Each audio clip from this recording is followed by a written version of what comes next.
രാമായ രാമചന്ദ്രായ രാമഭദ്രായ വേതസേ രഘുനാഥായ നാഥായ സീതായ പതേ നമഃ. കൂജന്തൻ രാമ രാമേതി മധുരം മധുരാക്ഷരം ആരുഹ്യകവിതാശാഖാം വന്ദേ വാൽമീകി കോകിലം. സനാതനധർമ്മ സംഹിതകൾ പങ്കുവയ്ക്കാനായുള്ള ചാനലായ നാദശ്രീയിലേക്ക് എല്ലാവർക്കും സ്വാഗതം. ചാനൽ സബ്സ്ക്രൈബ് ചെയ്യുന്നതോടൊപ്പം ലൈക്ക് ബട്ടൺ കൂടി അമർത്താൻ ഓർമ്മപ്പെടുത്തുന്നു. പ്രിയരെ, ലക്ഷ്മണന് കൂടെ വരാനുള്ള അനുവാദം ശ്രീരാമൻ നൽകിയതിനെ തുടർന്ന് പറയേണ്ടവരോടൊക്കെ പറയാനും ദാനം കൊടുക്കാനും ഏട്ടനായിട്ടുള്ള രാമൻ ഓർമ്മപ്പെടുത്തുകയാണ്. ദാനം എന്ന് പറയുന്നത് നമ്മുടെ ജീവിതത്തിൽ ശരിക്കും പറയുകയാണെന്ന് വെച്ചാൽ ഒഴിച്ചുകൂടാൻ പറ്റാത്തൊരു കാര്യമാണ്. ഇന്നിപ്പം നമ്മൾ വഴിപാടുകൾ ധാരാളം കഴിക്കുന്നു, ഇഷ്ടം പോലെ പൈസ ചിലവാക്കുന്നു. നമ്മളാരും പൈസ ചിലവാക്കാത്തവരല്ല, ഇല്ലാത്തവരും കൂടി ചിലവാക്കുന്നുണ്ട് ഇല്ലേ? ഉള്ളവരുടെ കഥ പറയാനുമില്ല. അപ്പോൾ അതിലൊരു ഭാഗം എന്തുകൊണ്ട് നമ്മൾ ഈ ദാനത്തിന് നീക്കി വയ്ക്കുന്നില്ല എന്നത് നമ്മളിവിടെ ചിന്തനീയമാണ്. ഗുരുവായൂർ പോയിട്ട് ലക്ഷങ്ങളോ പതിനായിരങ്ങളോ കൊടുക്കുന്നത് വേണ്ടാന്നല്ല, പക്ഷേ നമ്മുടെ ക്ഷേത്രത്തിൽ എന്തിനാണ് 8 അണയാക്കിയിട്ടും 4 അണയാക്കിയിട്ട് 5 ഉറുപ്പ്യയായിട്ടും ദക്ഷിണ ചുരുക്കുന്നത്? അവരും ഒരു ക്ഷേത്രം കൊണ്ടു നടത്താൻ വേണ്ടി പൂജാതി കാര്യങ്ങൾ നടത്തി നമ്മളോട് സഹകരിച്ചിട്ടാണ് അവരുടെ ഇത് നടത്തുന്നത്. അവർ ഒരു കാര്യത്തിന് പോലും പോകാൻ പറ്റാണ്ട് 365 ദിവസം 2 നേരം കഷ്ടപ്പെടുന്നവർ പല ക്ഷേത്രത്തിലും തുച്ഛമായിട്ടുള്ള ശമ്പളമാണ് കൊടുക്കുന്നത്. അപ്പോൾ നമുക്ക് ദാനമായിട്ട് അവർക്കിടയ്ക്ക് വസ്ത്രമോ ദാനമോ കൊടുത്തൂടെ? 50 100 എന്തുകൊണ്ട് അവർക്ക് കൊടുത്തുകൂടാ? അപ്പം ദാനത്തിൻ്റെ കാഴ്ചപ്പാട്, ദക്ഷിണയുടെ കാഴ്ചപ്പാട് ചില്ലറയായ ദക്ഷിണ ആവാവൂ ആരോ ധരിച്ചു വെച്ചിട്ടുണ്ട്. 10 ഉറുപ്പ്യ കൂടുതലും 5 ഉറുപ്പ്യ കൂടുതലും അച്ഛ കോയനെ പാടൂ ദക്ഷിണയെന്ന്. അങ്ങനെയൊന്നുമില്ല. അപ്പോൾ ആ ദാനം പണ്ടൊക്കെ പശുക്കളെ ദാനം ചെയ്തിരുന്നു എന്ന് പറയുന്നു. ഇവിടെയും തന്നെ 1000 പശുക്കൾ, 80 വാഹനങ്ങൾ, 1000 ചുമട്ടുകാളകൾ, ഇതൊക്കെയാണ് ലക്ഷ്മണൻ്റെ ആ ഒരു നേതൃത്വത്തിൽ ദാനം ഉണ്ടായത്. ഈ പശുക്കൾക്ക് തന്നെ ഭാഗവതത്തിൽ പറയും, പയസ്സിനി തരിണി ശീലരൂപ ഗുണോപപന്ന കപിലാഹേമസിംഹി ന്യായാർജിത രൂപ്യഘുരാസവത്സ ദുകൂലമാലാഭരണം ദദാമകം. എങ്ങനെയാണ് പശുദാനം ചെയ്തത്? നൃഗൻ്റെ കഥയിൽ നൃഗൻ പറയണതാണ്. നല്ല പാല് ഉള്ള പശുക്കൾ, കറവ് പറ്റിയതിനെ ദാനമായിട്ട് കൊടുക്കുക, അങ്ങനെയല്ല. നല്ല ചെറുപ്പമുള്ള പശുക്കൾ, വയസ്സൻ പശുക്കളെയല്ല. ശീലരൂപ, നല്ല സ്വഭാവമുള്ളവർ. സ്വഭാവം എന്ന് പറയുമ്പോൾ ചവിട്ടും കുത്തൊന്നും ഇല്ലാത്ത പശുക്കൾ. ചിലത് കറക്കാൻ ചെന്നാൽ ചവിട്ടും ഇല്ലേ? നല്ല ശീലരൂപങ്ങളുള്ളവർ, ഗുണോപപന്ന, ഗുണങ്ങൾ ഉള്ളതും കപിലവർണ്ണത്തിലുള്ളതും. തവിട്ടും ചുവപ്പ് പോലെയുള്ള കളറുള്ള പശുക്കളുണ്ട്. കറുപ്പ്, വെളുപ്പ്, ചുവപ്പ്, ഈ 3 എണ്ണമാണല്ലോ സാധാരണ ഉണ്ടാവുക. അതിലത്തെ ഈ തവിട്ട് കളറുള്ള പശുക്കളാണത്രേ ഏറ്റവും നല്ല പാലുകൾ തരിക എന്നാണ് ആയുർവേദ ശാസ്ത്രക്കാർ പറയണത്. അതുകൊണ്ട് കപില പശുക്കളെയാണ് ഞാൻ അധികവും കൊടുത്തത്. പിന്നെ എങ്ങനത്തെ പൈസ കൊണ്ട് വാങ്ങിയ പശുക്കളെ? ന്യായാർജിത, വല്ലവരെ തോൽപ്പിച്ച് കിട്ടിയിട്ടുള്ള പൈസ കൊണ്ട് വാങ്ങിയ പശുക്കളല്ല. ന്യായം കൊണ്ട് ശരിയായ വിധത്തിൽ ധർമ്മമായ മാർഗത്തിൽ ഉണ്ടായ പണം കൊണ്ട് വാങ്ങിയ പശുക്കളാണ് ന്യായാർജിത.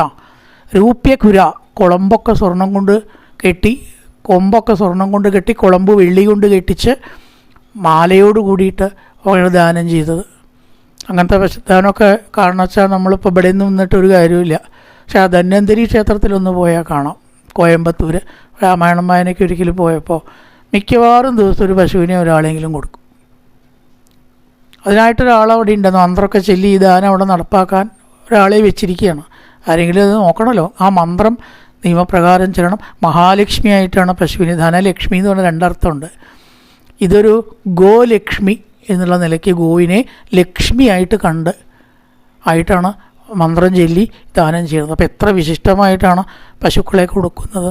പശുദാനം എന്ന് പറയുന്നത് അതും നല്ല ബ്രാഹ്മണർക്കേ കൊടുക്കുക. സ്വലങ്കൃതേഭ്യോ ഗുണശീലവദ്ഭ്യ, സ്വഭാവ ഗുണങ്ങളുള്ളത്, സന്ധ്യാവന്ദനം, വേദാധ്യയനം, സാത്വിക ബുദ്ധി, അതിസ്വാർത്ഥമില്ലായ്മ, ഇതൊക്കെ തികഞ്ഞ സത്ബ്രാഹ്മണർക്ക് സീതത് കുടുംബേഭ്യ, കുടുംബികളായവർക്ക് കൊടുക്കണം. സ്വാമി സന്യാസി എന്നവർ 500 ഉറുപ്പ്യ ദക്ഷിണ കൊടുക്കുക. അയാളിപ്പോൾ നമ്മളെപ്പോലത്തെ ഗൃഹസ്ഥൻ എന്തെങ്കിലും 10-50 കൊടുക്കുക. ഈ കൊടുക്കണതിൽ പോലും നമ്മൾ സന്യാസിക്കുക കൊടുക്കുക അല്ലേ? സന്യാസിയുടെ കാര്യം ആശ്രമം എപ്പോഴും നോക്കും. സന്യാസിക്ക് പൈസയുടെ ആവശ്യമില്ല. അപ്പോൾ ഗൃഹസ്ഥനാണ് കൊടുക്കേണ്ടത് ദാനം എന്ന് ശാസ്ത്രങ്ങളിലൊക്കെ പറഞ്ഞു. ഗൃഹസ്ഥന് കൊടുക്കണം, അവനല്ലേ പൈസ വേണ്ടത്. അത് സീതത് കുടുംബേഭ്യ, ഇല്ലാത്തവർക്ക് കൊടുക്കണം. ഉള്ളവരെ വിളിച്ചിട്ട് ഹേ ദാനം കൊണ്ടുപോകണമെന്ന് വെച്ചാൽ അത് വേണ്ടെന്ന് പറയും, താൻ തന്നെ വെച്ചോളൂ എന്ന് പറയും ഇല്ലേ. അപ്പോൾ ഇല്ലാത്തവർക്കല്ല കൊടുക്കുക, ഉള്ളവർക്ക് കൊടുക്കുക. വ്രതനിഷ്ഠയുള്ള, വേദം പഠിച്ച നല്ല സ്വഭാവികളായ, സന്ധ്യാവന്ദനവും വേദാധ്യയനമൊക്കെ ഉള്ള, സാത്വിക ബുദ്ധിയും അങ്ങനത്തെ ആഹാരവും ജീവിത രീതിയും ഉള്ള ബ്രാഹ്മണർക്കാണ് പശുക്കളെ ദാനം ചെയ്യേണ്ടത്. ഗീതയിലും പറയും സാത്വികമായിട്ടുള്ള ദാനമേത്, രാജസായിട്ടുള്ള ദാനമേത്, താമസമായിട്ടുള്ള ദാനമേത് എന്നൊക്കെ. തത് ദാനം രാജസമൃതം, തത് ദാനം സാത്വികമൃതം എന്നൊക്കെ ഇവിടെ പ്രത്യേകിച്ച് പറയണു. നല്ല സ്ഥലത്ത് മന്ത്രത്തോടു കൂടി പ്രത്യുപകാരം കാക്ഷിക്കാതെ കൊടുക്കുന്ന ദാനമാണത്രേ സാത്വികം എന്ന് പറയണത്. യാതൊന്നും ഇങ്ങോട്ട് കിട്ടും എന്ന് വിചാരിച്ചിട്ട് ദാനം കൊടുത്തത്, അല്ലാതെ പ്രത്യുപകാരം ഉദ്ദേശിക്കാതെ കൊടുക്കുക. അപ്പം അത്തരം ദാനം, ദാതവ്യം ഇത് ദാനം, ഇത് കൊടുക്കേണ്ടതാണ് എന്ന് ശരിക്കും നമ്മൾ മനസ്സിൽ ഉറപ്പിച്ച് കൊടുക്കുന്ന ഓം എന്നുള്ള മന്ത്രങ്ങൾ അതിൻ്റെ വിധിപ്രകാരം ചൊല്ലി നല്ല സ്ഥലത്ത് കൊടുക്കണം. അതിൻ്റെ സ്ഥലമൊക്കെ ശരിയാവണം, ശരിയായിട്ടുള്ള സ്ഥലം, ശരിയായിട്ടുള്ള കൊടുക്കണ പാത്രം ശരിയാവണം. അങ്ങനെ കൊടുത്താൽ ആ ദാനമാണ് സാത്വികം. ദാതവ്യം ഇതി ദാനം ദീയതേ അനുപകാരിണേ, ഇങ്ങോട്ട് ഗുണം കിട്ടുന്നുള്ള പ്രതീക്ഷ വേണ്ട. ഇനി ഏതാവും രാജസം എത്തു പ്രത്യുപകാരാർത്ഥം ഫലമുദ്ദിശ്യവാപുന, ദാനത്തിന് ഫലം വേണം എന്ന ഉദ്ദേശത്തോടു കൂടി നമ്മൾ സമ്പാദിച്ചത് വിഷമത്തോടു കൂടി കൊടുത്താൽ അത് രാജസമാണ്. അത് വിഷമമില്ലാതെ സ്വമനസ്സാ പൂർണ്ണ മനസ്സോടെ കൊടുക്കണം അല്ലേ. കൊടുക്കേണ്ടി വന്നല്ലോ എന്ന് വിചാരിച്ച് കാര്യസാധ്യത്തിന് വേണ്ടി കൊടുക്കുന്നവ രാജസം. അദേശകാലേ ദാനം അപാത്രേഭ്യശ്ച ദീയതേ, ശരിയല്ലാത്ത പാത്രങ്ങൾക്ക് കൊടുക്കുക. പാത്രം എന്ന് പറഞ്ഞാൽ അവിടെ വാങ്ങണ ആൾ. ശരിയല്ലാത്ത ദാനം വാങ്ങണം ദുസ്വഭാവികൾക്കും അനുഷ്ഠാനമില്ലാത്തവർക്കും കൊടുക്കുന്ന ദാനം താമസമാണ്. അത് ഏറ്റവും മോശമായിട്ടുള്ള ദാനം. കൊടുക്കുന്നവർക്ക് ദോഷം, മേടിക്കണവർക്ക് പറയാനുമില്ല, അവരുടെ സ്വഭാവത്തിൻ്റെ ഗുണമല്ലേ അവർക്ക് കിട്ടുള്ളൂ. അപ്പോൾ അങ്ങനെയൊന്നുമല്ല ഇവിടെ ദാനം കൊടുത്തത് എന്നർത്ഥം. ന്യായാർജിത, ന്യായമായിട്ട് സമ്പാദിച്ചതാണ്, ന്യായാർജിതമായിരിക്കുന്നതാണ് കൊടുത്തത്.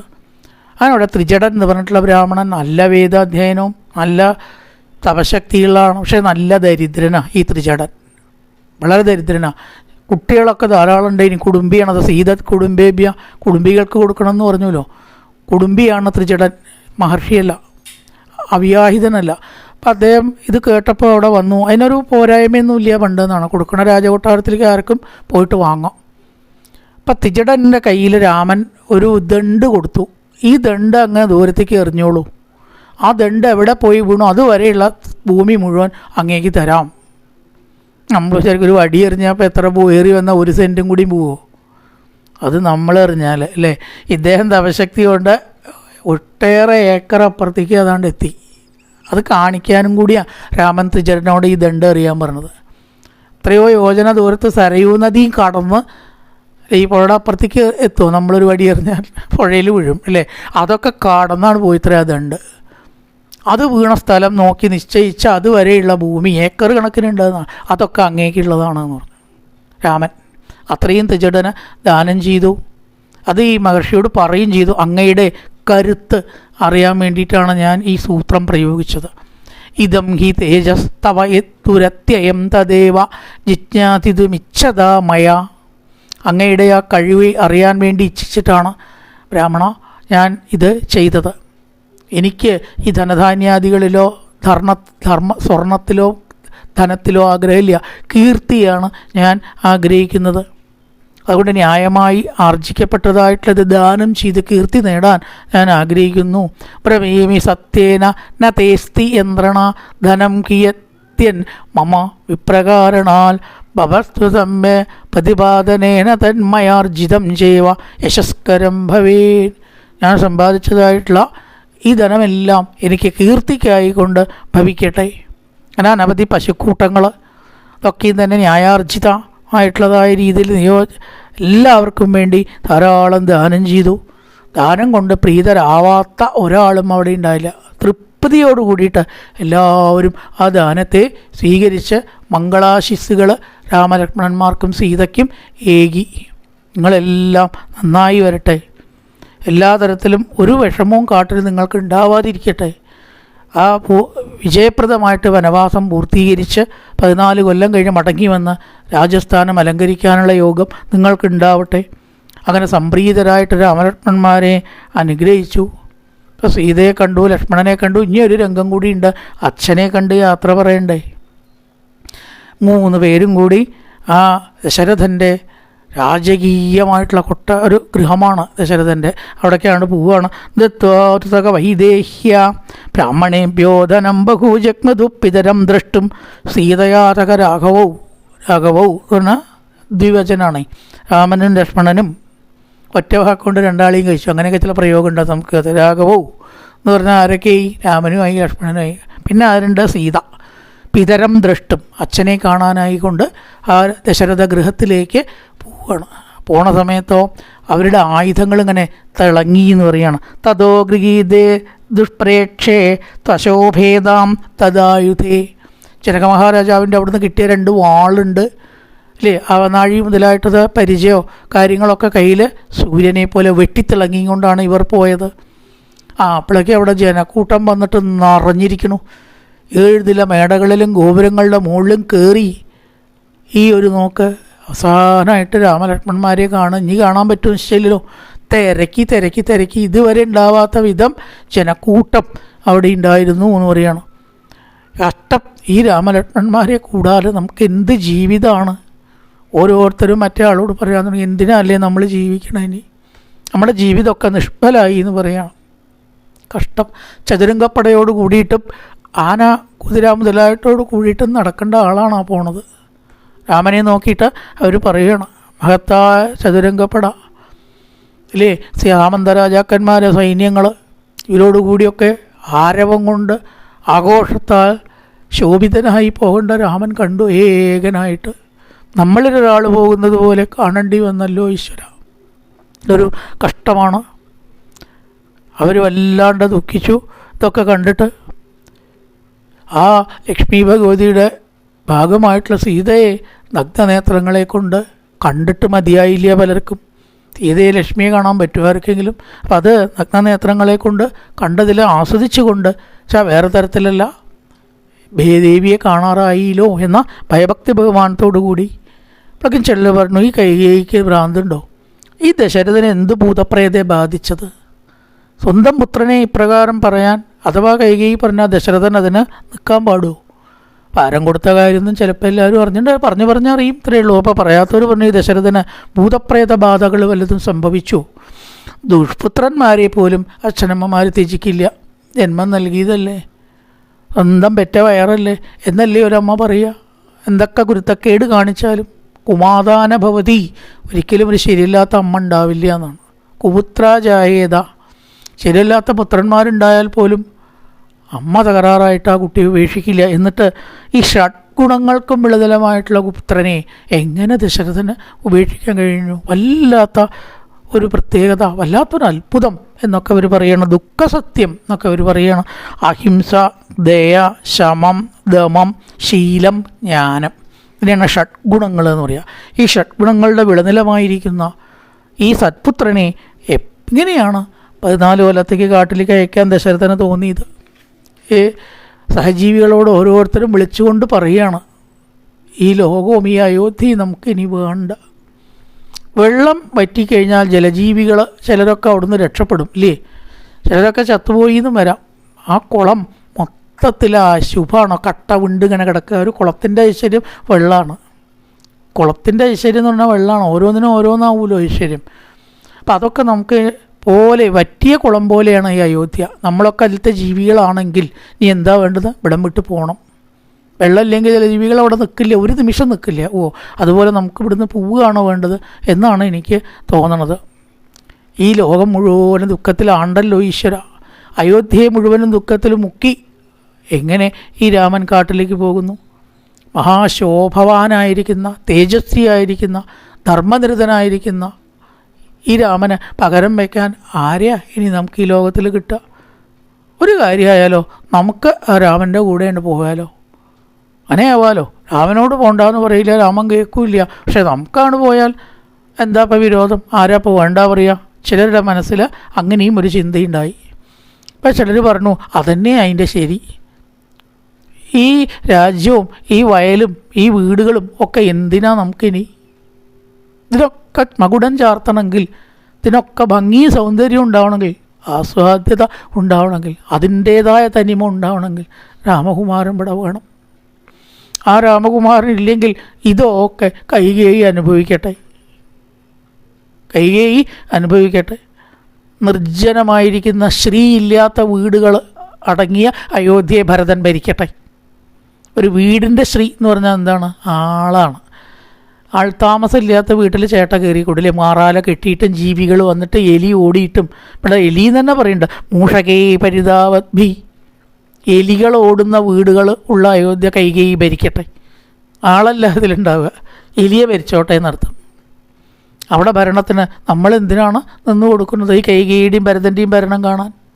എലികൾ ഓടുന്ന, മാറാല കെട്ടിയ, ബലിഹോമാരി സൽക്കർമ്മങ്ങളില്ലാത്ത നിശ്ചലമായ കാട് കെട്ടിയ വീടുകൾ കൈകേയിക്ക് നമുക്ക് സമ്മാനിക്കാം. മതിയാവട്ടെ ആ കൈകേയിക്ക്, അല്ലെങ്കിൽ ഭരതന്. നമ്മളിവിടെ നിൽക്കണില്ല. രാമനില്ലാത്തതായിട്ടുള്ള ഈ നഗരം കാടാണ്. അതാണ് ശരിക്കും കാട്. രാമനുള്ള കാടോ നമുക്ക് നഗരമാണ്, സ്വർഗമാണ്. അതുകൊണ്ട് രാമനില്ലാത്തതായിട്ടുള്ള ഈ കാട് നമുക്കിനി വേണ്ട. ഈ നഗരമാകുന്ന കാട് നമുക്ക് വേണ്ട. കാടാകുന്ന നഗരം നമുക്ക് സ്വന്തമാക്കിയാലോ, അല്ലെങ്കിൽ അവിടേക്ക് നമുക്ക് പോയാലോ.